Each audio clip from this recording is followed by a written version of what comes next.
সুপ্রিয় দর্শক, স্বাগত জানাচ্ছি এলিন ফুড প্রবাসী মুখের ৩৯৪তম পর্বে। সাথে আছে আমি মোস্তফা ফিরোজ। দর্শক, আমরা প্রতি সপ্তাহে আমরা প্রবাসী বাংলাদেশিদের নানা বিষয় নিয়ে আলোচনা করে থাকি। প্রবাসীদের অভিজ্ঞতা আমরা এখানে আমাদের প্রবাসে যারা আছেন এবং বাংলাদেশে যারা আছেন তাদেরকে জানানোর চেষ্টা করি। আমরা চেষ্টা করি প্রবাস থেকে আমাদের প্রতিনিধিদের পাঠানো নানা ধরনের প্রতিবেদন আমরা দেখানোর জন্য। আমাদের উদ্দেশ্য একটাই, যে বাংলাদেশের বাইরে যে বিশাল একটি জনগোষ্ঠী আছে তারাও বাংলাদেশের সাথে সংযুক্ত, তাদের নানা দিক তুলে ধরার জন্য, তাদের জ্ঞান বিজ্ঞান শিক্ষা নানান ক্ষেত্রে যে তাদের একটি অবস্থান প্রবাসে দীর্ঘ সময় ধরে তারা সংগ্রাম করে যে অর্জন করেছেন সেই বিষয়গুলো তুলে ধরার চেষ্টা করি আমরা। আর আমরা প্রবাসী অতিথিদেরকে আমন্ত্রণ জানাই তাদের কাছ থেকে বাস্তব অভিজ্ঞতা আপনাদেরকে শোনানোর জন্য। আজ সেই হিসেবে আমাদের 4 জন অতিথি আছেন। আমি পরিচয় করে দিচ্ছি একে একে। আমার ডান প্রান্তেই আছেন শেখ মোহাম্মদ সিয়াম শাহ, তিনি চেয়ারম্যান সিয়াম শাহ বিজনেস গ্রুপ বাহরাইন। তিনি একই সঙ্গে ইউরোপের ব্যবসা বাণিজ্য করেন এবং তার রাজনৈতিক পরিচয় তো আছেই, সেটা আমরা পরে আসছি। তার পাশে আছেন আশরাফ উদ্দিন, তিনি সৌদি প্রবাসী একজন কবি, সাহিত্যিক এবং লেখক। সুদূর মরুর দেশেও তিনি সাহিত্য চর্চা করেন, সেই বিষয়ে আমরা তার কাছ থেকে জানব। আমার বাম প্রান্তে আছেন, তিনি আগেও এসেছেন আমার এই অনুষ্ঠানে, মোহাম্মদ রহমত আলী, সভাপতি human rights and piece for Bangladesh, যুক্তরাজ্য অর্থাৎ লন্ডনে বসবাস করেন। আর তার পাশে আছেন আয়ান মিয়া, তিনি আয়াজ মিয়া, আমি কি নামটা ঠিক, Ayaz Miah, speaker Tower Hamlets council London. স্বাগত জানাচ্ছি 4 জনকেই। আমরা আলোচনা শুরু করি। আমি আপনাকে দিয়েই শুরু করতে চাই, যেহেতু আপনি একটা দায়িত্বে আছেন লন্ডনে। আপনার এই কাউন্সিলর স্পিকার হিসেবে কি কার্যক্রম সেখানে করেন, যদি একটু আমাদেরকে দর্শকদেরকে একটু জানাতেন। ধন্যবাদ। আমি প্রথমে বাংলা ভিশনকে আমার অন্তরের অন্তঃস্থল থেকে ধন্যবাদ এবং মুবারকবাদ জানাচ্ছি যে আজকের এই পর্ব নিয়ে প্রায় 394 পর্ব প্রবাসীদের স্বার্থে, প্রবাসীদের বিষয়ে নিয়মিতভাবে প্রকাশ করে যাচ্ছেন। এটা অত্যন্ত আমাদের জন্য একটা গর্বের ব্যাপার এবং একজন প্রবাসী হিসাবে বৃহত্তর এই প্রবাসী সমাজের পক্ষ থেকে আমি মুবারকবাদ জানাচ্ছি। আমাকে আজকের এই সুন্দর অনুষ্ঠানে দাওয়াত দেওয়ার জন্য আমি আবারও ধন্যবাদ। আমি টাওয়ার হ্যামলেটস কাউন্সিল হলো লন্ডনের অন্তর্গত একটা বাড়া কাউন্সিল, একটা বড় বিভাগীয় শহর এবং এই শহরের একজন নির্বাচিত কাউন্সিলর। এটা কি অনেকটা আমাদের পৌরসভা বা সিটি কর্পোরেশন? এটার সাইজ হলো প্রায় 20 বর্গ কিলোমিটার এবং লোকসংখ্যা হলো 3 লক্ষ এবং টাওয়ার হ্যামলেটসের মধ্যে 2টা নির্বাচনী কনস্টিটিউয়েন্সি। আচ্ছা, দুইটা মানে সংসদীয় আসন। এবং আমি যে আসন থেকে নির্বাচিত হয়েছি কাউন্সিলর, এখানে প্রায় 11,000 ভোটার, এইভাবে 45 জন নির্বাচিত কাউন্সিলর। এবং আমাদের পুরা ক্যাবিনেট সিস্টেম, একটা মিনি পার্লামেন্ট আছে। ওইখানে আমাদের ক্যাবিনেট 9 জন মিনিস্টার ক্যাবিনেট মেম্বার আছেন। প্রিভিয়াসলি আমি ক্যাবিনেট মেম্বার হিসেবে 2 বছর দায়িত্ব পালন করেছি। সেখানে মূলত আপনার কার্যক্রমটা কি, কোন কাজটা আপনাদের মুখ্য উদ্দেশ্য? তো আমি এখন বর্তমানে ওই যে কাউন্সিলের স্পিকার এবং আমার সভাপতিত্বে প্রতি মাসে যে অধিবেশনগুলো হয় এটা আমার সভাপতিত্বে হয় এবং কাজগুলো আমরা ব্রিটেনে মূলত আমাদের যে ক্ষমতাটা বিকেন্দ্রীকরণ করা হয়েছে এবং আমাদের যে বাজেট হলো কি প্রায় 1.2 বিলিয়ন, 1200 মিলিয়ন। সেটা তো নাগরিকদের নানান রকম সেবা, সব ধরনের সুবিধা দেওয়া হয়, যেমন এবং ট্যাক্স কালেক্ট থেকে আরম্ভ করে এমনকি হাউজিং, ইনফ্রাস্ট্রাকচার, রাস্তাঘাট, পুলিশিং পর্যন্ত, এইভাবে সোশ্যাল সার্ভিস, সব ধরনের সার্ভিস। একমাত্র শুধু পুলিশিং যেটা, এইটা আমাদের সিটি কর্পোরেশন করে থাকেন এবং এনএসএ যেটা হসপিটালটা, এটা সেন্ট্রাল গভর্নমেন্ট করে থাকেন। আর বাকি যত কাজ আছে, এনভায়রনমেন্ট, এএসপি, ক্রাইম, সবকিছু আমরা নিজেরা করে থাকি এবং ইনকাম এক্সপেন্স আমরা নিজেরা বাজেট প্রণয়ন করে থাকি। আমাদের বিভিন্ন পোর্টফোলিও হোল্ডার ক্যাবিনেট মেম্বার আছেন।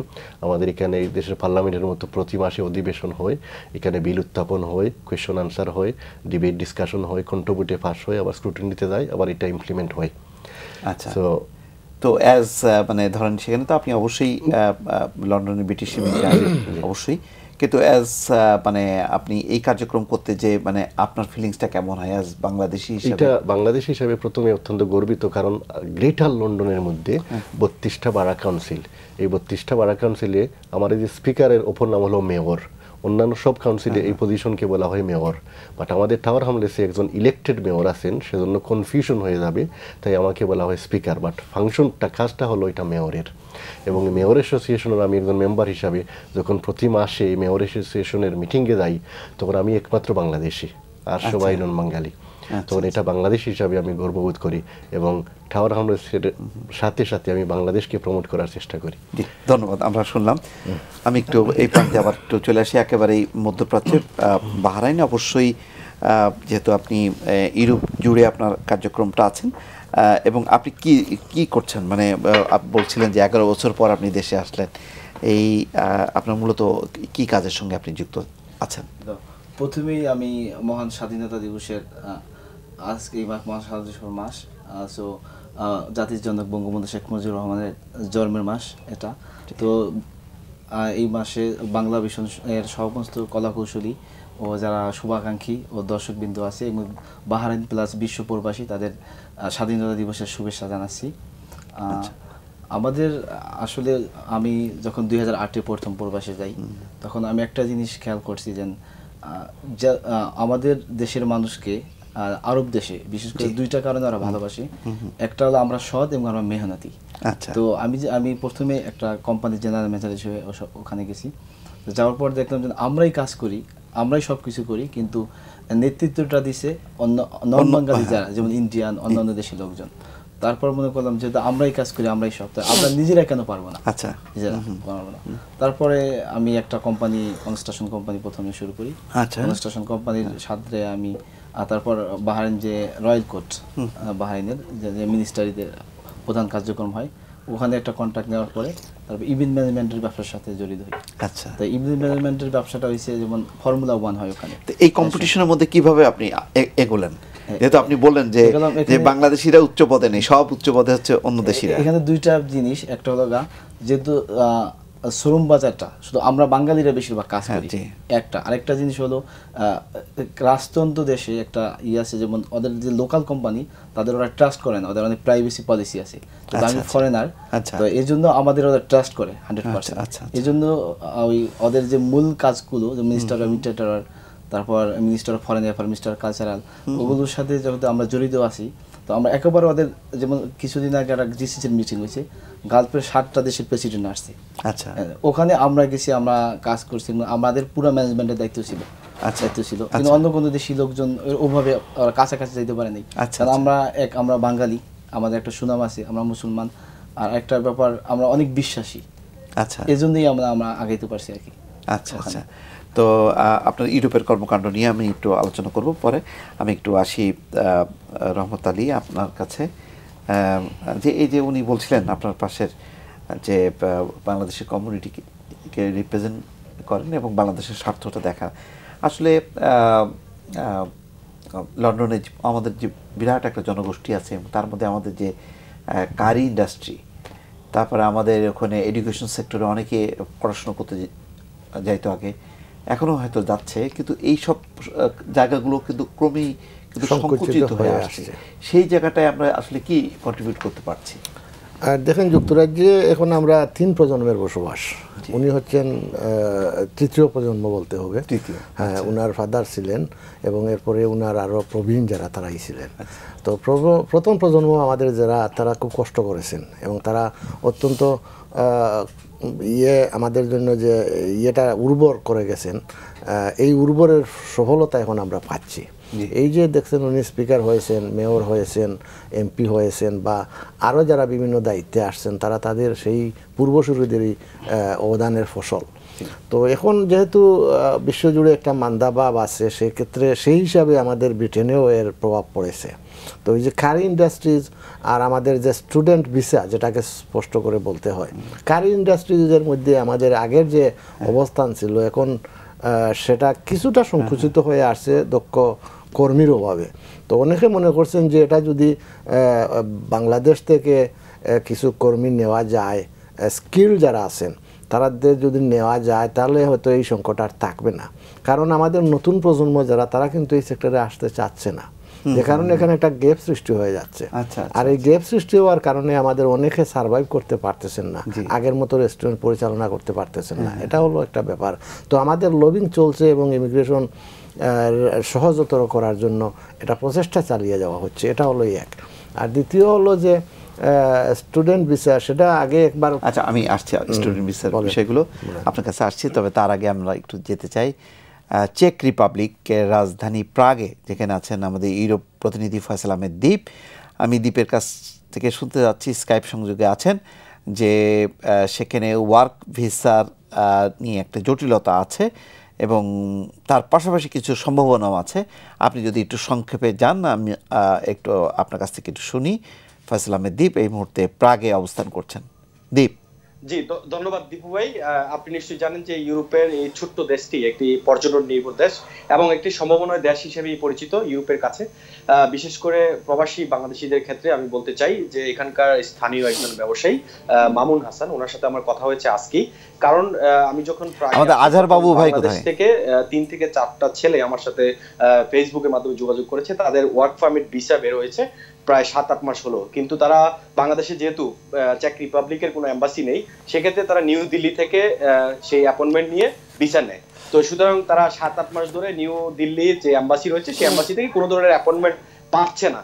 তো সেই কারণটা আমার কাছে জানতে চেয়েছিল। তো আমি তাৎক্ষণিকভাবে এখানকার স্থানীয় যিনি ব্যবসায়ী রয়েছেন মামুন হাসান, ওনার সাথে আমি বিষয়টি নিয়ে শেয়ার করেছিলাম। উনি যেটা আমাকে জানিয়েছে সেটা হচ্ছে সাম্প্রতিক সময় বাংলাদেশ থেকে প্রচুর পরিমাণে স্টুডেন্ট এবং ওয়ার্ক পারমিট ভিসা এই প্রাগে এসেছে বাংলাদেশিরা। তারপরে কিছু অসাধু ব্যবসায়ী এবং কিছু কুচক্রী মহল এই ব্যবসাটাকে একটু অন্য ধরনের ব্যবসায় পরিণত করেছে। আপনার 2 নম্বরই কাগজপত্র বানিয়ে, অর্থাৎ কিছু অন্য টাইপের কাগজপত্র বানিয়ে ভিসা ওয়ার্ক পারমিট বের করেছে এরকম। তখন সেটা যখন এম্বাসিতে জমা পড়েছে, এম্বাসি তখন ভেরিফাই করে দেখে যে আসলে এই কাগজপত্রগুলো অরিজিনাল নয়।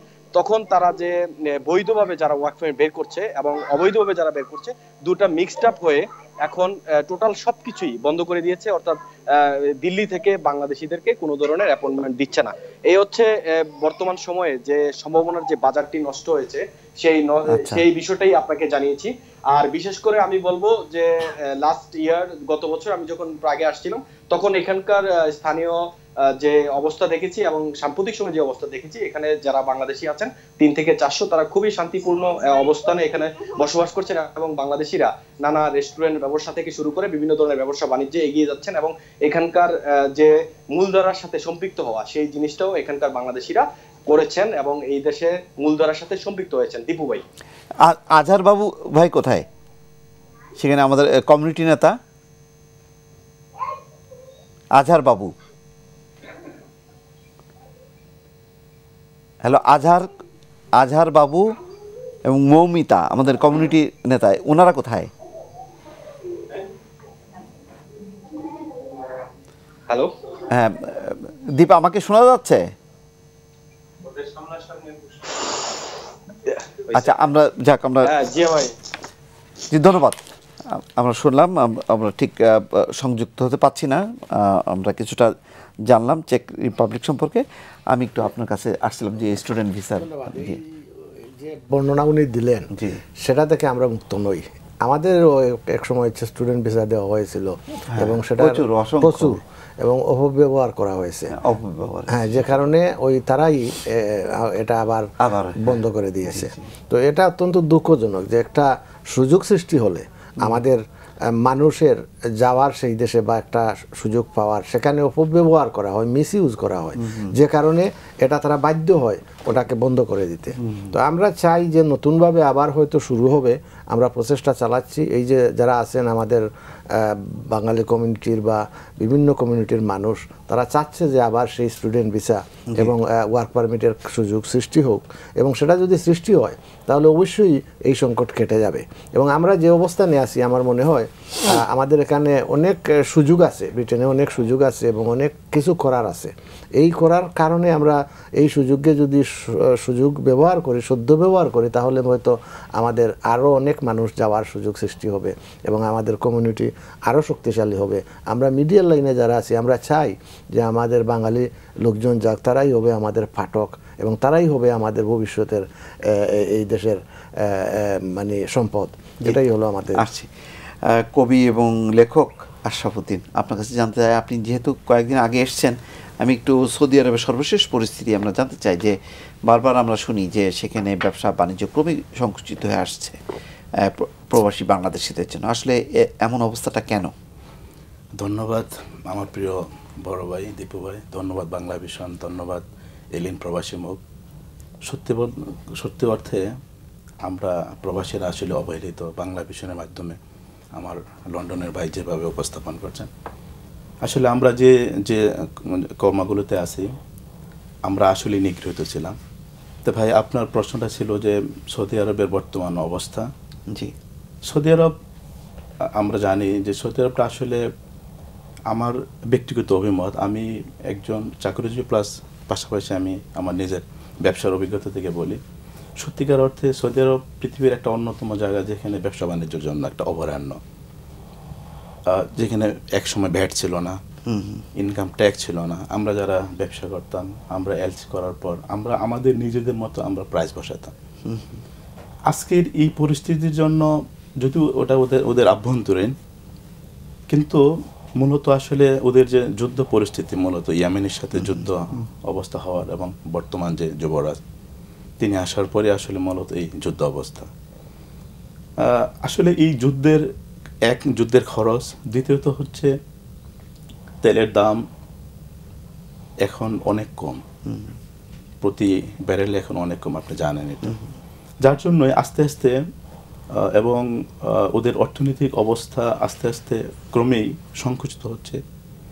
আর দ্বিতীয়ত হচ্ছে যে ওরা যারা ওখানকার যারা ব্যবসায়ী যারা, আর আরেকটা জিনিস আপনি জানেন, আমরা যারা বাংলাদেশে যারা আমরা সৌদিতে আছি, আসলে ওদের যে আইন, ওই আইনে আসলে আমরা তো ওইখানে ব্যবসা করার মতো আমাদের কোনো অধিকার নাই। আমরা বাধ্য হই সবসময় কোনো একজন সৌদি নাগরিকের মাধ্যমে আমরা ওইখানে ব্যবসা বাণিজ্য করি। ওদের অর্থনৈতিক অবস্থা আসলে সংকুচিত হওয়ার ফলে ওরা নিজেরাই এখন অসহায়, যার জন্য আমরা যারা প্রবাসী আছি আমাদের প্রতি তাদের অত্যাচারের মাত্রাটা এখন অনেক বেড়ে গেছে। এখন প্রায়শই দেখা যায় যারা আমরা ব্যবসা করি, যেহেতু মালিকানা ওদের, ওরা ওই আমাদের দোকানপাটগুলো ওরা নিয়ে যায়। তো কাজে এখানে আমরা আইনানুগভাবে আসলে অনেক সময় আসলে কোনো কিছু করার থাকে না। আমি ব্যক্তিগতভাবে এমবিসির সাথে খুব একজন কাছের মানুষ, আমরা বিশেষ করে আসির প্রদেশে আবা স্টেটে আমরা যারা নিঃস্বার্থভাবে কাজ করি, আমি দুজনের মাঝে আমি একজন। আমাদের এমবিসিগুলো আসলে তারা খুব চেষ্টা করে, কিন্তু দুইটা জিনিস, একটা জিনিস হচ্ছে যে আপনিও জানেন যে আমাদের যে জনবল, আমাদের জনবলের তুলনায় আমরা প্রবাসী আছি সৌদিতে অনেক বেশি। কাজে ইচ্ছা করলে আসলে অনেক সময় অনেক কিছু করা যায় না। আর এই মুহূর্তে আসলে আমাদের যে সবচেয়ে যেটা গলার কাটা হয়ে দাঁড়াচ্ছে সেটা হলো আমাদের মেড সার্ভেন্ট। আমার আন্তরিক রিকোয়েস্ট থাকবে আমাদের সরকারের প্রতি যে আমরা স্কিল জনশক্তি আমরা রপ্তানি করি, নন স্কিলগুলো অনেক আসলে কিন্তু অনেক সমস্যা হয়, বিশেষ করে যে মেড সার্ভেন্টগুলো যে এখন আমি যেহেতু মানে এমবিসির সাথে অনেকটা প্রতিনিয়তই তো সৌদি আরব থেকে ফিরে আসছে ফ্লাইটে এবং নির্যাতিত নিপীড়িত হয়ে, আমরা সেইগুলো তো আমরা দেখছি। হ্যাঁ, এই জন্যই আমার এটা আসলে আপনি বলতে চাচ্ছেন যে এগুলোকে বরং নিরুৎসাহিত করে বা বন্ধ করে দক্ষ যাতে ম্যান পাওয়ার পাঠানো হয়। আসছি আপনার কাছে। আমি আবারও আজমি আপনার কাছে আসতে চাই। সেটা হলো যে সাম্প্রতিক সময় আমাদের বাংলাদেশি কমিউনিটির কথা আপনি বললেন, তাদের স্বার্থ রক্ষার জন্য এমন কোনো মানে বিশেষ কোনো উদ্যোগ কি আছে যেটা নিয়ে আমাদের কমিউনিটি খুব উৎসাহিত হতে পারছে? প্রথমত আমি বলতে চাই যে বিলেতে আমরা বাংলাদেশি সমাজ একটা পলিটিক্যালি অত্যন্ত ভালো একটা অবস্থান করতেছি। আমি সহ আমাদের প্রায় শতাধিক কাউন্সিলর, ইলেক্টেড কাউন্সিলর, নির্বাচিত কাউন্সিলর আছেন বিভিন্ন ডিস্ট্রিক্ট কাউন্সিল, কাউন্টি কাউন্সিল, এমনকি বাড়া কাউন্সিলে, বিভিন্ন পজিশনে mayor, deputy mayor, council leader, এমনকি 3 জন আমাদের নির্বাচিত এমপি আছেন, আপনারা জানেন, রওশনারা, টুইলি সিদ্দিকী এবং রূপা হক। এবং এই দ্বারা কিন্তু অব্যাহত আমাদের তরুণ প্রজন্ম যেভাবে আমাদের নতুন যে প্রজন্মটা ভালো করছে, প্রভাব পড়ছে শিক্ষার পাশাপাশি বিভিন্ন ফুল টাইম কাজ করার পাশাপাশি কিন্তু মেইন স্ট্রিম পলিটিক্সের সাথে ওতপ্রোতভাবে জড়িত হওয়ার মাধ্যমে সেই দেশের পলিসি মেকিংয়ে যে কন্ট্রিবিউশন করছেন সেটা আমাদের মুখ অবশ্যই উজ্জ্বল করছেন। আমি কিন্তু পলিটিক্সের বাইরেও ফুল টাইম একজন চার্টার্ড অ্যাকাউন্টেন্ট এবং আমার নিজস্ব একটা প্র্যাকটিস আছে যেখানে অনেক অ্যাকাউন্টেন্ট কাজ করেন। এমন ইতিমধ্যে বাংলাদেশের আমার অনেক ভাইয়েরা, ছাত্র ভাইয়েরা ওইখানে অ্যাকাউন্টেন্সি কমপ্লিট করার পর, আমার এখানে প্র্যাকটিস করার পর এই দেশে এসে প্র্যাকটিস করতেছে। সো অনেকে দেখা গেছে যে ফুল টাইম এইভাবে স্টাডি করার পরই পার্ট টাইম পলিটিক্সের মাধ্যমে এই দেশের মেইন স্ট্রিমে যে ভূমিকা পালন করতেছেন এটা অত্যন্ত আশাব্যঞ্জক। এবং ইনকারেজ যেটা আমি করি, আমি যেটা দেখেছি এবং অনেক মিটিংয়ে যেটা বলে থাকি যে এই যে বিভিন্ন ফার্স্ট সিটিজেন হিসাবে, একজন স্পিকার বা সিভিক মেয়র হিসাবে আমি যখন প্রতি মাসে অত্যন্ত ভিআইপি মিটিংয়ে, যেখানে রানীর প্রতিনিধি, ব্যবসায়িক সমাজ, বিভিন্ন হাই প্রোফাইল মানুষ থাকেন, সেখানে আমি বাংলাদেশকে প্রমোট করি এবং বাংলাদেশ সম্পর্কে মানুষ যখন জানতে চায় তখন আমি বাংলাদেশকে পজিটিভলি এখানে তুলে ধরার চেষ্টা করি এবং ইনডাইরেক্টলি বলি যে বাংলাদেশ কিন্তু বিনিয়োগ করার জন্য একটা শ্রেষ্ঠ জায়গা। এইটা গেল একটা সাইড। এবং আমরা যেহেতু পলিটিক্সে আছি, আমরা চাই বাংলাদেশের যে আমাদের স্থানীয় সরকার পর্যায়ে যদি বিভিন্ন টুইনিং প্রজেক্টের মাধ্যমে, আমার এখানে আসার একটা অর্থ হলো যে স্থানীয় সরকার লেভেলে বিভিন্ন ঢাকা অথবা সিলেট এই সিটি কর্পোরেশনদের সাথে আমাদের টাওয়ার আমলেসের যদি একটা টুইনিং প্রজেক্ট হয় তাহলে আমরা এক্সপিরিয়েন্স শেয়ার করার মাধ্যমে এখানে যে ওয়াটার ম্যানেজমেন্ট, ওয়েস্ট ম্যানেজমেন্ট এবং এডুকেশন, আমি ওই ডিপার্টমেন্টের ক্যাবিনেট মেম্বার 2 বছর ছিলাম এবং আমরা এখানে কীভাবে ওয়েস্ট ম্যানেজমেন্ট করতেছি, ওয়াটার ম্যানেজমেন্ট করতেছি, ওই ব্যাপারে আমাদের এক্সপার্টিসগুলা আমরা শেয়ার করতে চাই।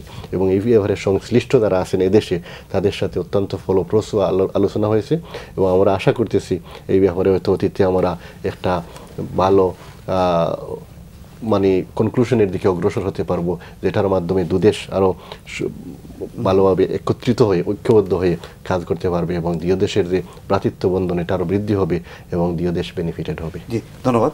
আমরা একটু এই পর্যায়ে দেখে আসি কয়েকটি প্রতিবেদন।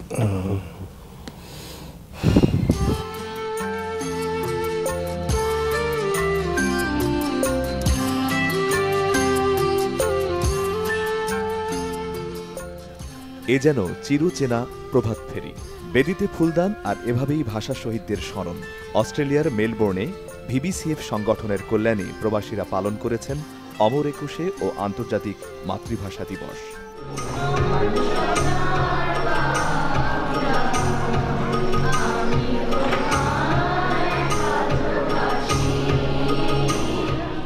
অনুষ্ঠানের শুরুতেই জাতীয় সঙ্গীত সহ পরিবেশিত হয় ভাষা শহীদদের স্মরণে দলীয় নাচ গান।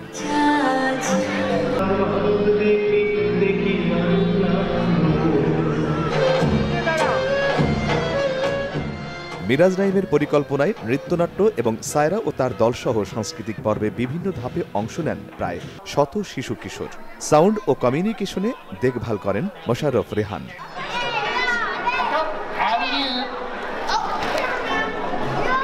স্থানীয় ফেডারেল এমপি ও বিশিষ্ট ব্যবসায়ী কামরুল চৌধুরী সহ উপস্থিত ছিলেন মেলবোর্নের গুণীজনরা। দুপুর 12টা থেকে বিকেল 6টা পর্যন্ত ধারাবাহিকভাবে চলে বিভিন্ন পর্ব। অংশ নেন আন্তর্জাতিক মোট 15টি দল। চিত্রাঙ্গন প্রতিযোগিতা, মেহেদির আলপনা ও আয়োজনের স্থলে দেখা মেলে বাহারি পোশাক, গহনা সহ অন্যান্য স্টলের উপস্থিতি। আনকোর ইভেন্ট থেকে পরিবেশন করা হয় দেশীয় খাবার। সব মিলিয়ে মেলবোর্নে এ যেন আরেক বাংলাদেশ।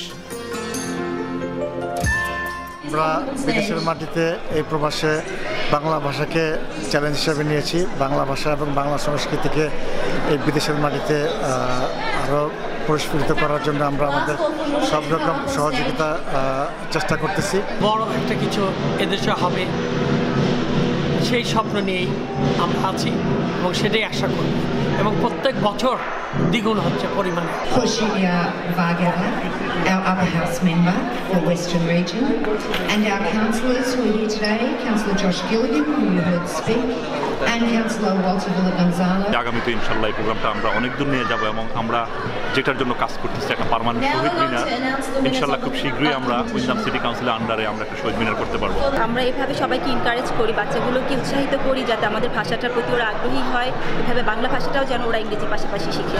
বিদেশের বুকে মাতৃভাষাকে এস্টাবলিশ করা, নেক্সট জেনারেশনের কাছে পৌঁছে দেওয়া, এটা খুবই চ্যালেঞ্জিং, কিন্তু আমরা কিন্তু সফল হতে পেরেছি এবং এটা সফলতা পেয়েছে আমাদের অক্লান্ত পরিশ্রমের জন্য এবং আপনাদের সহযোগিতার জন্য। দেশের বাইরে থেকেও আমি বিদেশে আমার সংস্কৃতিকে আগিয়ে নিয়ে যাওয়ার চেষ্টা করছি নাচের মাধ্যমে। সবাইকে নিয়ে এটা সেলিব্রেট করা, show them the importance of mother language, সেই উদ্দেশ্যে আমরা কাজ করে যাচ্ছি এবং আশা করি যে আমরা টিম হিসাবে বিবিসি অনেক সাকসেসফুল এবং এটাকে আরও সামনে এগিয়ে নিয়ে যাব। অনুষ্ঠানের শেষে নুসরাত ইসলাম ও ইউসুফ আলীর নেতৃত্বে মঞ্চে অংশ নেন পৃষ্ঠপোষক সহ ভিবিসিএফ এর সকল নেতৃবৃন্দ। আগামীতে দেশীয় সংস্কৃতির এই চর্চা অব্যাহত রাখার প্রত্যয় ব্যক্ত করেন সকলে।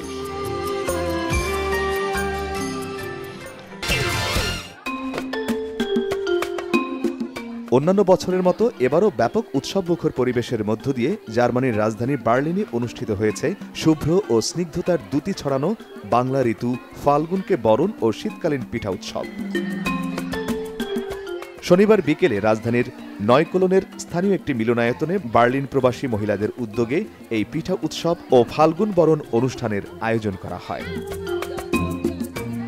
উৎসবে বাংলাদেশের গ্রাম বাংলার ঐতিহ্যবাহী পুলি, ভাপা, দুধ চিতই, পাটিসাপটা, প্যারা, জিলাপি ও সাজের পিঠা সহ হরেক রকমের খাবারের পসরা সাজিয়েছিলেন বার্লিনের সর্বস্তরের বাংলাদেশি মহিলারা। এ সময় পিঠা উৎসবের আয়োজকদের মধ্যে ছিলেন দিলা রহমান, অভি কাজী, লায়লা মমিন, শিল্পী হোসেন, ফাতেমা চৌধুরী নাইমা, সুলতানা রহমান, ডলি হুসাইন, নাসরিন আক্তার বেবি, ফরিদুন নেছা, অনুষ্ঠানের পৃষ্ঠপোষক মোহাম্মদ জসিম শিকদার ও আকুল মিয়া সহ অন্যরা। পরে অনুষ্ঠানে আগত সবার মাঝে শীতের পিঠা বিতরণ করা হয়। এ সময় সর্বস্তরের প্রবাসীদের সাথে বাংলাদেশি কমিউনিটির নেতৃবৃন্দরাও উপস্থিত ছিলেন। দেশে অথবা বিদেশে যেখানেই থাকে না কেন আমাদের আবহমানকালের ঐতিহ্য সংস্কৃতি রক্ষার দায়িত্ব আমাদের সকলের। আমাদের এই পিঠা উৎসব তার এই ধারাবাহিকতা। প্রতি বছরের মতো এবারও আমরা ফাল্গুনকে বরণ ও সুন্দর পিঠার উৎসবের আয়োজন করতে পেরে অনেক ভালো লাগছে। সবাইকে অনেক ধন্যবাদ। দর্শক, আমরা রিপোর্টগুলো দেখলাম। আমরা এই পর্যায়ে একটা ছোট্ট বিরতি নিয়ে ফিরছি, সঙ্গেই থাকুন।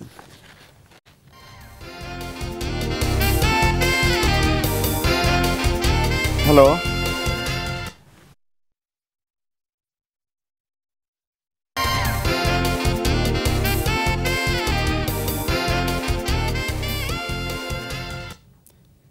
সুপ্রিয় দর্শক, আবারও স্বাগত এলিন ফুড প্রবাসী মুখ অনুষ্ঠানে। আমরা অনুষ্ঠানের শুরুতে কয়েকটি প্রতিবেদন দেখে আবার আলোচনায় ফিরব। লেবাননে নানা অপরাধ কর্মে বাংলাদেশিদের জড়িত থাকার অভিযোগ রয়েছে। প্রায় ৮০,০০০ নারী কর্মী আছেন দেশটিতে। এদের মধ্যে কিছু নারী অনৈতিক কাজে জড়িয়ে পড়ছে বলে জানা গেছে। লেবাননে দালালদের সমন্বয়ে গড়ে উঠছে একটি সিন্ডিকেট এবং এই সিন্ডিকেটের সদস্যরাই গৃহকর্মীদের বিপথগামী করছেন। লেবাননের স্থানীয় থানাগুলোতে লেবানিজদের দায়েরকৃত এমন হাজার হাজার অভিযোগ রয়েছে। সে কারণে এখানকার রিক্রুটিং এজেন্সিগুলো বাংলাদেশ থেকে নারী কর্মী আনা প্রায় বন্ধ করে দিয়েছে। আমি তো কন্টাকে আসছিলাম, তো কন্টাকে থেকে একজন লোক পরিচয় হয়েছে। সে বলছে যে বাইরে আসলে $500-600 ইনকাম করা যাবে। পরে সেই মহিলার কাছে আমি আসছি লোভে। পরে আসার পরে মহিলা আমার একটা ছেলে ধরাই দিছে। ছেলে ধরাই দেওয়ার পরে পরে ছেলের কাছে গেছি। ছেলে অত্যাচার করে টাকা পয়সা নেওয়া জায়গা। পরে আমি কি করব, তারপরে এখন এইসব কাজের ভিতরে হয়েছি। আমরা যখন ভালো কাজ করি তখন বাংলাদেশের সুনাম হয়, যখন আমরা খারাপ কাজ করি তখন বাংলাদেশে বদনাম হয়। এমন কোনো কাজ করব না যাতে বাংলাদেশের বদনাম হোক। আগে এতদিন লেবাননিরা আমাদের খুব মূল্যায়ন দিচ্ছে, কিন্তু এখন এইসব কার্যকলাপের কারণে আমাদের কোনো এখন মূল্য দেয় না। বাংলাদেশের লেবাননের শ্রম বাজারের প্রতি একটি বিশাল আঘাত সৃষ্টি হচ্ছে এবং এদেশের প্রশাসন এই বিষয়টি জানায় আমাদের যে সুনাম ছিল সেই সুনামের প্রতি ক্ষুণ্ণ হচ্ছে। লেবাননের বুরুজ আহমুদ, সাবরা বাজার, নাভা, এন্তালিয়াস, জলদ্বীপ, হাইসিল্লম, আলকুলা, রাবেয়া সহ আরও অন্যান্য এলাকায় এই সিন্ডিকেটের মাধ্যমে নারী কর্মীরা অনৈতিক ব্যবসা চালাচ্ছে। এ ব্যবসায় আধিপত্য বিস্তারকে কেন্দ্র করে এখানে বিভিন্ন অপরাধ সংঘটিত হচ্ছে। 2018 সালের অক্টোবর মাসের প্রথম সপ্তাহে শাহিনা বেগম নামে এক নারী খুন হয়েছেন। তাকে খুন করার অপরাধে 4 বাংলাদেশি নারী কর্মী বর্তমানে এদেশের কারাগারে বন্দী আছে। সম্প্রতি লেবাননের রাজধানী বৈরুতের হাজমিয়ে এলাকায় পরকীয়ার জেরে এক স্বামী হত্যার উদ্দেশ্যে তার স্ত্রীর গলায় ছুরি চালিয়ে নিজের গলায়ও ছুরি চালায়। এসব অপরাধের কারণে লেবাননের বাংলাদেশি কমিউনিটির মাঝে এক ধরনের অস্থিরতা দেখা দিয়েছে। প্রবাসী যারা আছেন তাদেরকে অনুরোধ জানাচ্ছি যে আপনারা এই ধরনের কাজের বিরুদ্ধে জনসচেতনতা গড়ে তুলুন এবং সেই সচেতনতা সৃষ্টির মাধ্যমে তাদেরকে এই ধরনের অবৈধ কাজকর্ম থেকে বিরত রাখতে সাহায্য করুন। সবশেষ 23 ফেব্রুয়ারি শনিবার লেবাননের টিভি চ্যানেল OTVতে এ সংক্রান্ত একটি ভিডিও প্রকাশিত হলে সেটি কয়েকদিনের মধ্যে প্রবাসী বাংলাদেশিদের মাঝে ভাইরাল হয়ে যায়। লেবাননে প্রবাসী বাংলাদেশি নারী শ্রমিকরা এক শ্রেণীর দালালদের খপ্পরে পড়ে দেহ ব্যবসায় জড়িত হয়ে একদিকে যেমন বাংলাদেশের ভাবমূর্তি নষ্ট করছে, ঠিক তেমনি লেবাননের শ্রমবাজারে সৃষ্টি হয়েছে এক ধরনের অস্থিরতা। বৈরুত দূতাবাসের স্বল্প জনবলের পাশাপাশি কমিউনিটির বিশিষ্ট ব্যক্তিরা যদি সাধারণ প্রবাসীদের মধ্যে সচেতনতা সৃষ্টি করতে পারে তাহলে এ ধরনের সামাজিক ব্যাধি অনেকটাই রোধ করা সম্ভব বলে মনে করছে সাধারণ প্রবাসী বাংলাদেশিরা। বাবু Saha, Bangla vision, Beirut, Lebanon. সংযুক্ত আরব আমিরাতে বসবাসকারী 8 লক্ষ বাংলাদেশির মধ্যে যারা পরিবার পরিজন নিয়ে দেশটিতে আছেন তাদের সন্তানরা একটি মিশ্র সংস্কৃতিতে বেড়ে উঠছেন। দেশের 7টি অঙ্গরাজ্যে কেবল 2টি বাংলাদেশি কমিউনিটি স্কুল।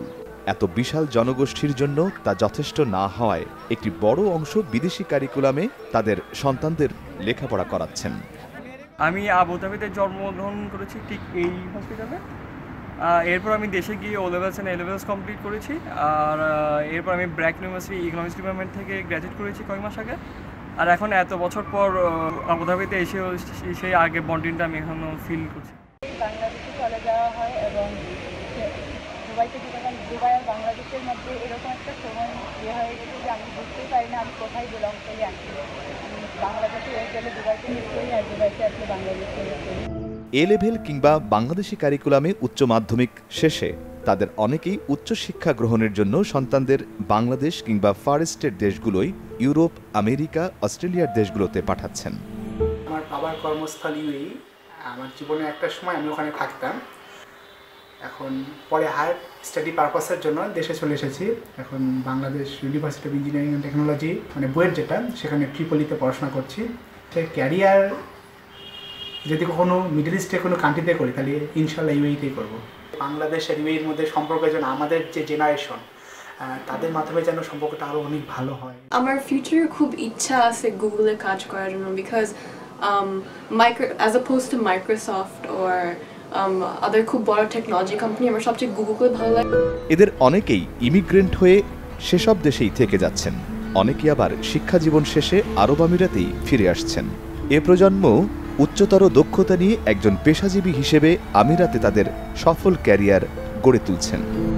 আমাদের এই প্রবাসী প্রজন্ম যাদের শিক্ষা এবং বেড়ে ওঠা এই প্রবাসী মাটিতে, তারা বৃহত্তর শিক্ষা জীবনের জন্য দেশের বাইরে অবস্থান করছে, কিন্তু এদের মাধ্যমেই প্রবাসে আমিরাত এবং বাংলাদেশের মধ্যে যে একটা সেতুবন্ধ রচনা হয়েছে তা বেঁচে থাকবে। জাহাঙ্গীর কবির পাখি, বাংলা ভিশন, আবুধাবি। দর্শক, আমরা অনেকগুলো রিপোর্ট দেখলাম। আমি এই পর্যায়ে একটু ব্যতিক্রমধর্মী একটু আয়োজন ছোট্ট, সেটি হলো আমাদের 2জন প্রবাসী এখানে আছেন সৌদি আরব এবং লন্ডনের। তাদের কাছ থেকে প্রবাসীদের নিয়ে একটি কবিতা আপনার কাছ থেকে শুনতে চাই। ধন্যবাদ। আমি কবিতাটির নাম দিয়েছি সোনার হরিণ। এই কথাটি কিন্তু বহুল প্রচলিত যে মানুষ সোনার হরিণের আশায় বিদেশ যায়, সোনার হরিণ দেখতে চায়। তো আমি সোনার হরিণ কবিতাটি এখন আমার একটা স্বরচিত কবিতা। সোনার হরিণ বলে একটা কথা আছে, কিন্তু বাস্তবে কি এ ধরনের প্রাণী দেখা যায়? বিদেশ যাত্রার প্রসঙ্গ এলে লোকে একথাটি প্রায় উচ্চারণ করে। আসলে সোনার হরিণ নেই জেনেও সবাই শুধু উপমা হিসাবে তা ব্যবহার করে। এ হরিণের আশায় লোকজন বিদেশ পাড়ি দেয়, কিন্তু কেউ ধরতে পারে, আবার কেউ ধরতে পারে না। এই সোনার হরিণের নামে একটা মোহ আছে, যাকে বলে বিদেশ প্রবণতা। সেই মোহে পড়ে অনেকে হয়েছে নিঃস্ব, আবার কেউ বা হয়েছে বিত্তশালী। মধ্যপ্রাচ্য, ইউরোপ, এমনকি আমেরিকার চাইতেও বিলেতের অবস্থা একটু ভিন্ন। তাই সুদূর অতীত থেকে এখানে আসার প্রবণতায়ও রয়েছে ভিন্নতা। বিলেতে শুধু টাকা পয়সা নয়, এখানে আছে স্বাভাবিক মৃত্যুর গ্যারান্টি। দ্বিতীয়, মানুষ তার ইচ্ছে মতো চলতে পারে, বলতে পারে স্বাধীনভাবে কথা। এ বিলেতে কোন আমাদের 3 প্রজন্মের বাস। প্রথম প্রজন্মের বয়সের বারে নুজো, দ্বিতীয় প্রজন্ম কর্মক্ষেত্রে, আর তৃতীয় প্রজন্ম লেখাপড়ায় কিংবা অন্য পেশায়। এদের প্রত্যেকের কাজের ধরনটাও ভিন্ন। প্রথম প্রজন্ম দেশমুখী, দ্বিতীয় প্রজন্ম স্বদেশে বিদেশে বিচরণ করতে আগ্রহী, আর তৃতীয় প্রজন্ম একেবারেই দেশবিমুখ। তৃতীয় প্রজন্ম চায় না সোনার হরিণ ধরতে, দেশে গিয়ে বড় বড় ইমারত গড়তে। তারা শুধু ব্যস্ত নিজেদের নিয়ে কীভাবে গাড়ি বাড়ি করবে অতি দ্রুত। তাই এখানে সোনার হরিণের তেমন গুরুত্ব নেই, যা আছে শুধু নবাগতদের মাঝে, যারা শুধু এর লেজ ধরে টানাটানি করছে। এই কবিতা দিয়ে আমি বুঝাতে চাচ্ছি আমাদের বিলেতের অবস্থা বর্তমানে 3 প্রজন্মের কি, আর অন্যান্য দেশের যে অবস্থা, প্রজন্ম কি চিন্তা করছে করে দ্বিতীয় প্রজন্ম এবং তৃতীয় প্রজন্ম। তো আমি তৃতীয় প্রজন্মকে কি আপনি একটু কটাক্ষ করলেন? না, কটাক্ষ নয়, আমি এটা বলছি যে ওরা দেশমুখী নয়। আসল বাস্তবতাও তাই। ওদেরকে দেশমুখী করতে হলে সরকারকে, বিশেষ করে এদেশের সরকারকে আরো ভালো উদ্যোগ নিতে হবে। প্রায় 1 কোটি প্রবাসী বহির্বিশ্বে, এবং কোনো কোনো ক্ষেত্রে এটাকে 1.5 কোটি বলা হয়। তো এটা এখন আমাদের প্রত্যেকটি দেশের একটি সমস্যা প্রবাসীদের হলো, যেটা আমাদের ভোটাধিকার সমস্যা এবং আইডি কার্ড, এনআইডি কার্ড যেটা বের হয়েছে, আপনারা জানেন দেশের যারা আছেন, এই কার্ড ছাড়া কিছু করা যায় না। সুতরাং এই এনআইডি কার্ড যদি প্রবাসীদের না থাকে, তাহলে তারা বাংলাদেশে এসে তো একটা ইলেকট্রিকের সংযোগও দিতে পারতেছে না। একটা পাসপোর্ট রিনিউ করতে গেলে অথবা অন্য অফিসিয়াল কাজ করতে গেলে, নিজের জায়গা জমি উদ্ধার করতে গেলে এই এনআইডি কার্ডের কারণে তারা পারতেছে না। তো আমরা মনে করি যে সরকার যেহেতু এদের কাছ থেকে লাভবান হচ্ছে এবং বৈদেশিক মুদ্রা অর্জিত হচ্ছে, সুতরাং সেক্ষেত্রে তাদেরকে যদি স্পেশালি এই এনআইডি কার্ডটা দিয়ে দেওয়া হয়, তাহলে আমাদের অনেক সমস্যার সমাধান হবে। আমরা মনে করি যে যুক্তরাজ্য প্রবাসী যারা আছে, বলতেই হয় যে আমরা এখন সরকারের কাছে পাওয়ার কিছু নয়। আমরা মুক্তিযুদ্ধ থেকে শুরু করে এখন পর্যন্ত বাংলাদেশ সরকারকে আমরা বিভিন্ন ক্ষেত্রে আমরা সহযোগিতা করে আসতেছি। আর আমাদের একটি দাবি যে অন্ততপক্ষে এই এনআইডি কার্ডটি দিয়ে আমাদেরকে এই দেশের আমাদের সহায় সম্পত্তি রক্ষা একটা মানে খুব মূল্যবান এই দাবিটা আমাদের প্রায় অতিথিরা করেন, যে এই যে ভোটার আইডি কার্ড বা এনআইডি কার্ডটি দেয়া, এবং এটা অবশ্যই যৌক্তিক দাবি, ন্যায্য দাবি। আমরা এই অনুষ্ঠান থেকে আবারও সেইটি আহ্বান জানাচ্ছি, পুনর্ব্যক্ত করছি যে এটা যাতে অবিলম্বে দেওয়া হয়। আমি একটু নাকফুল সম্ভবত এবার বের হয়েছে কবি আশরাফুদ্দিনের কাছ থেকে একটি কবিতা শুনতে। ধন্যবাদ আমার প্রিয় দীপু ভাই। লিখতে গেলে যার কলম যায় ভেঙ্গে, তিনি আজ লিখছেন কবিতার বই, ভয় সর্বাঙ্গে। গুণে ভরা দেহ খাচ্ছে বুঝি নির্বিঘ্নে। আসলে আমার লন্ডন প্রবাসী ভাইয়ের প্রবাসী একটা কবিতা শোনার পর আমিও আসলে প্রবাস নিয়ে আমারও একটা লেখা 2-4টা লাইন পড়ছে। আমি তারপরে আমার মা কবিতাটা পড়ব। দীর্ঘ প্রবাসের বুকে মরছি সবে দুঃখে দুঃখে, কষ্টগুলো মনের কোণে লালন করছি গুনে গুনে। কবিতাকে ভালোবেসে লিখছি কিছু কথন, ভালোবাসায় অতীব যতন। লিখছি কিছু মায়া জালে, শিখছি কিছু নতুনের ছায়া তোলে। এবার বইমেলায় আমার একটা কবিতার বই বেরিয়েছে, কবিতাটার নাকফুল। আমি আমার বন্ধুদের উদ্দেশ্যে দেখাচ্ছি। আর আমার লেখা একটা কবিতা মা। আমি কবিতার আমার ভাইয়ের যে সুযোগ দেয় আমি কয়টা লাইন পড়ছি। যে কয়েকটা লাইন পড়েন। মা, লিখতে হয় না কোনো শিরোনাম, তিনি একজন জন্মদাতা যার নাম সুখে দুঃখে অসুখ বিসুখে যিনি বুকে দেন ঠাস, তার উপমা তিনি যার প্রতিমা জগতে যে আর নাই। সকল কাজে সকল সাজে সারা নিশি অহর্নিশ বিরহ বাজে, হরদম খুলে রাখেন যিনি মনের দুয়ার, তার মতো এমন মহেশী এ জগতে আর নাই। ধন্যবাদ, অনেক ধন্যবাদ। অত্যন্ত আবেগক্রিয়ে মাকে নিয়ে। আমি একটু আবারও আসি যে একটু বাহরাইনের পরিস্থিতিটা একটু যদি আমাদেরকে বলেন, যে বাহরাইনে আমাদের কমিউনিটির লোকজন কেমন আছে? বাহরাইনের বাংলাদেশি কমিউনিটির লোকজন এখন কিছুটা ভালো আছে, তবে কিছু কথা বলতে হয়। যে একটা রিপোর্ট দেখলাম যে লিবিয়ার একটা রিপোর্ট দেখলাম, লেবাননের কিছু একটা কথা বলবো যে প্রতিটা প্রবাসীদের উচিত যে মনে করে যেন আমি একজন অ্যাম্বাসিডর, কারণ আমরা দেশকে রিপ্রেজেন্টেটিভ করি। তো আমাদের অ্যাম্বাসি অনেক চেষ্টা করে যেন আমাদের কমিউনিটির লোকজন, যেহেতু রাজতন্ত্রবাদী দেশ, তারা অনেক সেন্সিটিভ। এখন আমাদের বাহরাইনের ভিসাটা বন্ধ আছে কিছু কুচক্রি, কিছু খারাপ লোকের জন্য। এরা যদি মানে একটু ভালো হয়ে চলে, যে মনে করে যেন আমি তো দেশকে প্রেজেন্টেশন করতে, তাহলে এই অবস্থা হয় না। তো আমাদের শ্রম বাজারের ব্যাপারটা আমি বলছি যে আমরা আগে সেই কারণেই, কারণ আমাদের শ্রমিক খাতে আমরাই সবচেয়ে বেশি লোক, আমরাই সবচেয়ে বেশি মেহনত করি। ভিসা বন্ধ হওয়ার কারণে এখন দেখা যাচ্ছে বাংলাদেশের লোকজন যাচ্ছে না। ভাই যে কথা বললো কবি ভাই, যে গভর্নমেন্টের কিছু কথা বলো 5% ভ্যাট, বাহরাইনে এখন ভ্যাট আসছে। ভ্যাটের ব্যাপারটা তো আছে, রাজনৈতিক পরিস্থিতি, যুদ্ধ অবস্থা। তারপর অন্য অন্য দেশিদের ক্ষেত্রে কিন্তু এই অবস্থাটা তত একটা পর্যায়ে মানে হচ্ছে না, দেখা যাচ্ছে না। শুধু এটার কারণ আমাদের কিছু লোকের অসৎ কার্যকর্মের কারণে এটা ই করবো। তো আমার সরকারের কাছে একটাই রিকোয়েস্ট, এই প্রবাসী অনুষ্ঠানের মাধ্যমে, যে প্রতিটা লোক যদি আমরা বিদেশে যাই, প্রতিটা লোক আমাদের জানি মিনিমাম একটা ট্রেনিং স্কেল, যে কাজের যা উপরে যাই একটা ট্রেনিং দেওয়া হয়, যে কাজের হবে 3 থেকে 6 মাসের একটা ট্রেনিং দেওয়া, তাকে একটা দক্ষ কর্মী হিসেবে ওই কাজের উপরে তাকে নিয়োগ দেওয়া হয়, ফ্রি ভিসা দিয়া কিংবা কবি আশরাফ একই কথা বললেন, জি ট্রেনিং দেওয়া হয়। জি, আর আরেকটা কথা আমি বলতে চাই, যে কারণে 11 বছর পর আসছি আমার নেত্রীর সাথে দেখা করার জন্য। কালকে আমাদের একটা মিটিং আছে। সো যে নেত্রীকে যে কথা বলা হয়েছে, আবার এখানে আমি বলতে চাই মন্ত্রণালয় এমনকি সরকারের লোকজনদের, যেহেতু সবসময় আমাদের নেত্রী বলে থাকেন, এমন সরকার দলীয় লোকজন সবাই বলে থাকেন যে আমরা অর্থনৈতিক মুক্তিযোদ্ধা, এবং প্রবাসীরা হচ্ছে রেমিটেন্স যোদ্ধা, এবং অর্থনৈতিক মুক্তির জন্য আমরা কাজ করছি। তাহলে বাংলাদেশের সরকারের যারা কাজ করছে, চাকরি করছে, তারা অবশ্যই সরকারের জন্য কাজ করে, দেশের স্ট্রাকচার কাঠামো ধরে রাখছে। তারা একসময় কাজ করার পরে যাদের যখন রিটায়ারমেন্ট হয়, তাদের পেনশন ভাতার ব্যবস্থা আছে, এমনকি পেনশন ব্যবস্থা। কিন্তু আমরা যারা প্রবাসী আছি, দেখা যায় অনেকেই আছে, যেমন এরা যারা ইউরোপ আমেরিকাতে থাকে, অনেক শিক্ষিত লোকজন, প্রায় পাবলিক ইউনিভার্সিটি লেখাপড়া করছে, তাদের দেশের কাছে অনেক ঋণ আছে।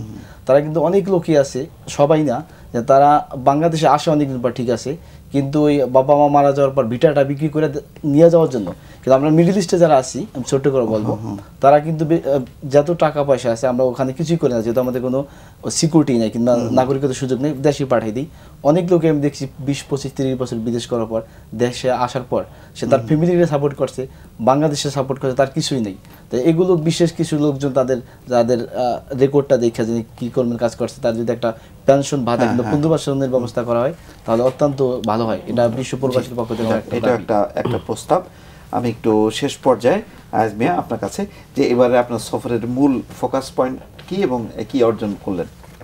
আমার মূল ফোকাস পয়েন্টস, আমার কিছু অফিসিয়াল মিটিং ছিল, এগুলোতে অ্যাটেন্ড করেছি। এবং ওই যে বললাম, আমার টাওয়ার হামলেসের সাথে বাংলাদেশের স্থানীয় সরকারের সম্পর্ক উন্নয়ন এবং আমাদের দুদেশের সেটা কতখানি গুরুত্ব সহকারে বুঝতে পেরেছে, খুবই ফলপ্রসূ আলাপ আলোচনা হয়েছে। এবং আমি আশাবাদী আমরা একটা প্রোডাক্টিভ একটা রেজাল্ট পাবো। এবং পরিশেষে আমার দুইজন ভাইয়ের অত্যন্ত সুন্দর কবিতা পরে আমার মনটা একটু আবেগময় হয়ে গেছে। বাট আমি একটা গুড নিউজ দিয়ে আমার বক্তব্যটা শেষ করব। গুড নিউজ হলো, আমার যারা দর্শক ভাই এবং বোনেরা, লক্ষ লক্ষ মানুষ দেখতেছেন দেশে এবং বিদেশে, আপনারা যখন ইউকেতে আসবেন, আপনারা কিন্তু টাওয়ার হামলেস ভিজিট না করে যাবেন না, কারণ টাওয়ার হামলেস এক খণ্ড বাংলাদেশ। ধন্যবাদ। আমরা একটা ভালো প্রস্তাব পেলাম, যে সবাইকে আমন্ত্রণ জানালেন। আমরা সবাইকে ধন্যবাদ জানাচ্ছি আমাদের হাতে সময় না থাকার জন্য। আমরা নিশ্চয়ই আগামীতে আবারও এই অতিথিদেরকে পাবো এবং আলোচনা করব। আমরা শেষ করার আগে প্রবাস থেকে পাঠানো প্রতিবেদন দেখতে দেখতে বিদায় নেব। ভালো থাকুন, সুস্থ থাকুন সবাই। বাংলাদেশ প্রেস ক্লাব ইউএইর সহসভাপতি কবি মোহাম্মদ রফিকুল্লাহর দ্বিতীয় কাব্যগ্রন্থ অনেক দিন পরের প্রকাশনা উৎসব অনুষ্ঠিত হয়েছে। রবিবার রাত ৮টায় আমিরাতের রাজধানী আবুধাবির স্থানীয় একটি রেস্টুরেন্টে এ উৎসব অনুষ্ঠিত হয়। মোহাম্মদ আইয়ুব খানের পরিচালনায় এতে সভাপতিত্ব করেন সালাউদ্দিন মহিউদ্দিন। আগামীতে আরো সুন্দর লিখনের মাধ্যমে আমরা প্রবাসীরা শতকর্ম অবস্থার মাধ্যমে যে অবস্থায় আছি আমরা এটা দেখব। আমরা সবাই যার যেদিকে অবস্থান আছে সেইভাবে উনি যদি আপনাদের কাছে সাহায্য সহযোগিতার আশা করে সেইভাবে যেভাবে হোক না করে অনেক রকমের সাহায্য সহযোগিতা থাকতে পারে। যেন এমন কোনো কথা না আসে মার্কেটে একজন বাঙালি আরেকজন বাঙালির প্রতি। রফিকুল্লাহর লেখনীতে বাংলাদেশের স্বাধীনতা, বাংলাদেশের মুক্তিযুদ্ধ, বাংলাদেশের ঐতিহ্য, বাংলাদেশের কৃষ্টি, বাংলাদেশের সংস্কৃতি এই সবগুলি যাতে রফিকুল্লাহর লেখনীতে আবারও ভবিষ্যতে পরিস্ফুটিত হয়। অনুষ্ঠানে প্রধান অতিথি হিসেবে উপস্থিত ছিলেন কমিউনিটি নেতা ইফতেখার হোসেন বাবুল। প্রধান আলোচক ছিলেন প্রকৌশলী মোয়াজ্জেম হোসেন। আমাদের পড়া উচিত, আমাদের পাঠক সৃষ্টি করতে হবে, কারণ এই ধরনের আমরা যত বেশি সাহিত্য চর্চা করবো, কবিতা চর্চা করবি, সমাজ তত বেশি সমৃদ্ধ হবে। কবিতা এবং সাহিত্য যদি সমাজ সমৃদ্ধ হয় তাহলে মানুষ দেশপ্রেমে সমৃদ্ধ হবে। কবিতাই হোক দেশ গড়ার হাতিয়ার, কবিতাই হোক মুক্তিযুদ্ধের চেতনা, কবিতাই হোক মানুষের বলার, মানুষের বাক স্বাধীনতার ধারবাহক। বিশেষ অতিথি ছিলেন আব্দুস সালাম তালুকদার, মোহাম্মদ আক্তার, আমিনুল হাসান, প্রকৌশলী আশিস বড়ুয়া, শামসুর রহমান, আজিজুল হক। খুব ভালো, আমি খুব অত্যন্ত খুশি এবং আমি ওনার আরো আগামীতে উত্তরোত্তর সাফল্য এবং আরো কবিতার বই চাওয়ার আবেদন। আমরা সংযুক্ত আরব আমিরাতে একবার গত 2 বছর আগে মনে হয় আমরা একটা দাবি জানিয়েছিলাম দূতাবাস কর্তৃপক্ষকে, যাতে করে এখানে আমরা একটা বই মেলা করতে পারি কিনা। কবি এবং কবিতা সবাইকে দেখতে পারে না, আমরা যে কথাগুলো বলি ছন্দ আকারে সেটাকে ধরে রাখাই হচ্ছে কবিতা, সেটাকে ধরে রাখাই হচ্ছে একটা সুন্দর গল্প। 11 নম্বর বই যখন হবে, ও যখন ছাপাবে তখন নিশ্চয়ই আমি শুনতে হবে যে যেখানে থাকি না কেন, এখানে থাকি কিংবা ইন্ডিয়াতে থাকি কিংবা আমেরিকাতে থাকি, ইনশাআল্লাহ আমি জানতে পারবো। ওর শুভকামনা। সাংবাদিক মোহাম্মদ রফিকুল্লাহর অনেকদিন পর কাব্যগ্রন্থটি চট্টগ্রাম গলুই প্রকাশনী থেকে এবারের বাংলা একাডেমির বইমেলায় প্রকাশিত হয়েছে।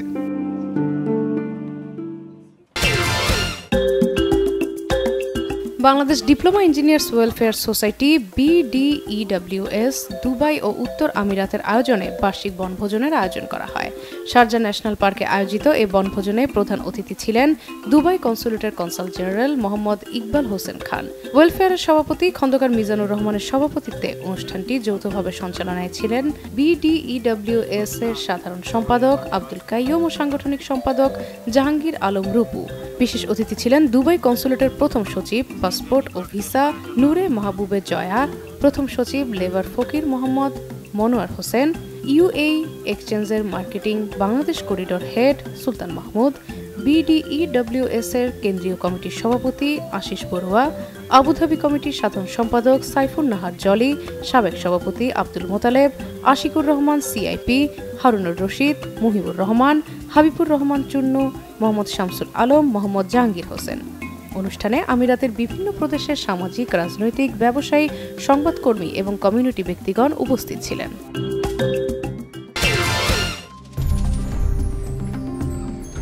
লেবাননে বৈরুত দূতাবাসে বাংলাদেশি প্রবাসীদের জন্য নবমবারের মতো বিনামূল্যে চিকিৎসা সেবা উদ্বোধন করলেন দূতাবাসের মান্যবর রাষ্ট্রদূত আব্দুল মোতালেব সরকার।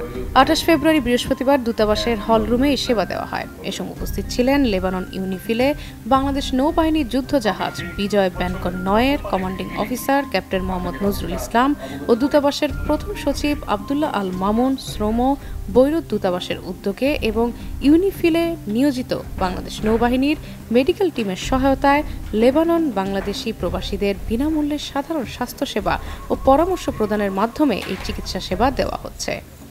এখানে আমাদের যে বাংলাদেশ নৌবাহিনীর জাহাজ রয়েছেন এবং তাতে জাহাজে যে ডাক্তার রয়েছেন তারা আমাদেরকে চিকিৎসা সেবায় সাহায্য করছেন।